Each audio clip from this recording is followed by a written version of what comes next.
ካብ ዛብሎን ዝፈሰሰ ረቂቕ መለኮታዊ ጸጋ ኣብ ውሽጢ ልበይ ተቐሪጹ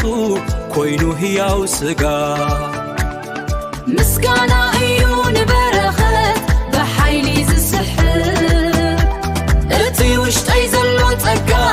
ግዳመይ ብወርቂ ተለዊጡ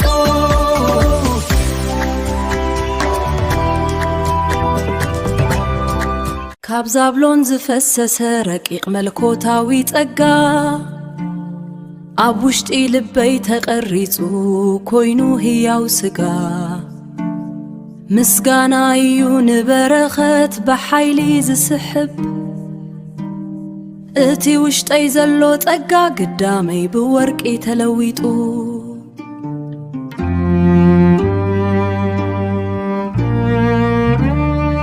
ካብ ዛብሎን ዝፈሰሰ ረቂቕ መለኮታዊ ጸጋ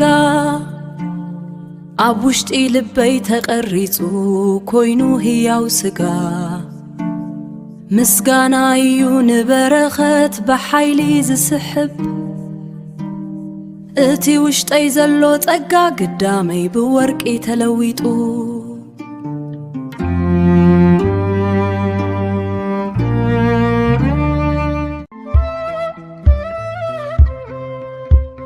ካብ ዛብሎን ዝፈሰሰ ረቂቕ መለኮታዊ ጸጋ ኣብ ውሽጢ ልበይ ተቐሪጹ ኮይኑ ሕያው ሥጋፋ ምስጋና እዩ ንበረኸት ብሓይሊ ዝስሕብብ እቲ ውሽጠይ ዘሎ ጸጋ ግዳመይ ብወርቂ ተለዊጡ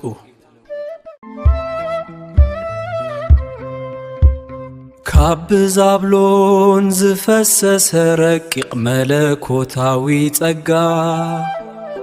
ኣብ ውሽጢ ልበይ ተቐሪጹ ኮይኑ ሕያው ሥጋፋ ምስጋና እዩ ንበረኸት ብሓይሊ ዝስሕብብ እቲ ውሽጠይ ዘሎ ጸጋ ግዳመይ ብወርቂ ተለዊጡ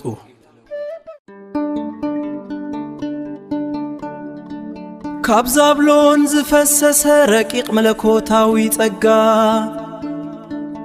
ኣብ ውሽጢ ልበይ ተቐሪጹ ኮይኑ ሕያው ሥጋ ምስጋና እዩ ንበረኸት ብሓይሊ ዝስሕብ እቲ ውሽጠይ ዘሎ ጸጋ ግዳመይ ብወርቂ ተለዊጡ ካብ ዛብሎን ዝፈሰሰ ረቂቕ መለኮታዊ ጸጋ ኣብ ውሽጢ ልበይ ተቐሪጹ ኮይኑ ሕያው ሥጋ ምስጋና እዩ ንበረኸት ብሓይሊ ዝስሕብ እቲ ውሽጠይ ዘሎ ጸጋ ግዳመይ ብወርቂ ተለዊጡ ካብ ዛብሎን ዝፈሰሰ ረቂቕ መለኮታዊ ጸጋ ኣብ ውሽጢ ልበይ ተቐሪጹ ኮይኑ ሕያው ሥጋ ምስጋና እዩ ንበረኸት ብሓይሊ ዝስሕብ እቲ ውሽጠይ ዘሎ ጸጋ ግዳመይ ብወርቂ ተለዊጡ ካብ ዛብሎን ዝፈሰሰ ረቂቕ መለኮታዊ ጸጋ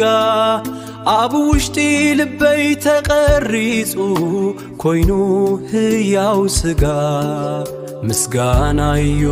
ንበረኸት ብሓይሊ ዝስሕብ እቲ ውሽጠይ ዘሎ ጸጋ ግዳመይ ብወርቂ ተለዊጡ ካብ ዛብሎን ዝፈሰሰ ረቂቕ መለኮታዊ ጸጋ ኣብ ውሽጢ ልበይ ተቐሪጹ ኮይኑ ሕያው ሥጋ ምስጋና እዩ ንበረኸት ብሓይሊ ዝስሕብ እቲ ውሽጠይ ዘሎ ጸጋ ግዳመይ ብወርቂ ተለዊጡ እቲ ውሽጠይ ዘሎ ጸጋ قدامي بورقي تلويتو ካብ ዛብሎን ዝፈሰሰ ረቂቕ መለኮታዊ ጸጋ ኣብ ውሽጢ ልበይ ተቐሪጹ ኮይኑ ሕያው ሥጋ ምስጋና እዩ ንበረኸት ብሓይሊ ዝስሕብብ እቲ ውሽጠይ ዘሎ ጸጋ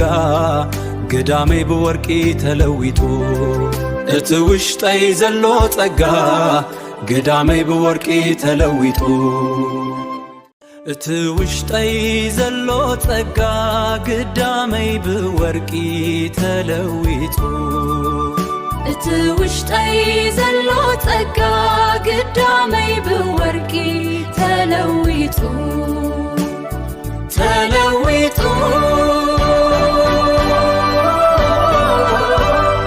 ተለዊጡ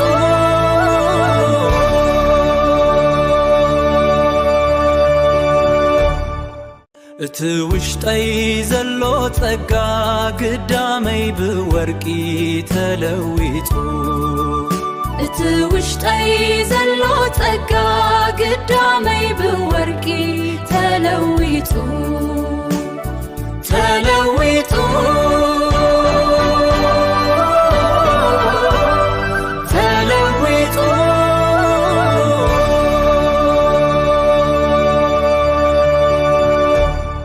ምስጋና እዩ ንበረኸት ብሓይሊ ዝስሕብ ኣእምሮይ ተሓዲሱ ብርሃን ሓድሽ ዓለም ወሊዱ እቲ ውሽጠይ ዘሎ ጸጋ ግዳመይ ብወርቂ ተለዊጡ እቲ ውሽጠይ ዘሎ ጸሎ ግዳመይ ብወርቂ ተለዊጡ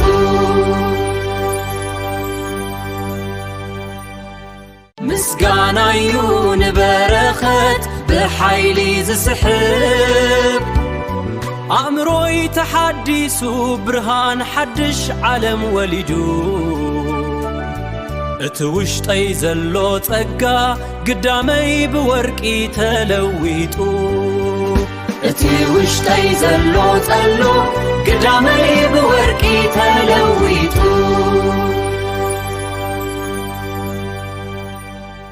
ካብ ዛብሎን ዝፈሰሰ ረቂቕ ለኮታዊ ጸጋ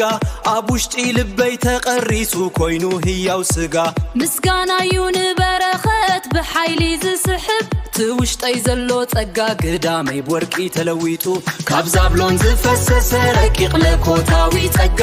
ኣብ ውሽጢ ልበይ ተቐሪጹ ኮይኑ ሕያው ሥጋ ምስጋና እዩ ንበረኸት ብሓይሊ ዝስሕብ እቲ ውሽጠይ ዘሎ ጸጋ ግዳመይ ብወርቂ ተለዊጡ ካብ ዛብሎን ዝፈሰሰ ረቂቕ ለኮታዊ ጸጋ ኣብ ውሽጢ ልበይ ተቐሪጹ ኮይኑ ሕያው ሥጋ ምስጋና እዩ ንበረኸት ብሓይሊ ዝስሕብ እቲ ውሽጠይ ዘሎ ጸጋ ግዳመይ ብወርቂ ተለዊጡ ካብ ዛብሎን ዝፈሰሰ ረቂቕ ለኮታዊ ጸጋ ኣብ ውሽጢ ልበይ ተቐሪጹ ኮይኑ ሕያው ሥጋ ምስጋና እዩ ንበረኸት ብሓይሊ ዝስሕብ እቲ ውሽጠይ ዘሎ ጸጋ ግዳመይ ብወርቂ ተለዊጡ ካብ ዛብሎን ዝፈሰሰ ረቂቕ መለኮታዊ ጸጋ ኣብ ውሽጢ ልበይ ተቐሪጹ ኮይኑ ሕያው ሥጋ ምስጋና እዩ ንበረኸት ብሓይሊ ዝስሕብ እቲ ውሽጠይ ዘሎ ጸጋ ግዳመይ ብወርቂ ተለዊጡ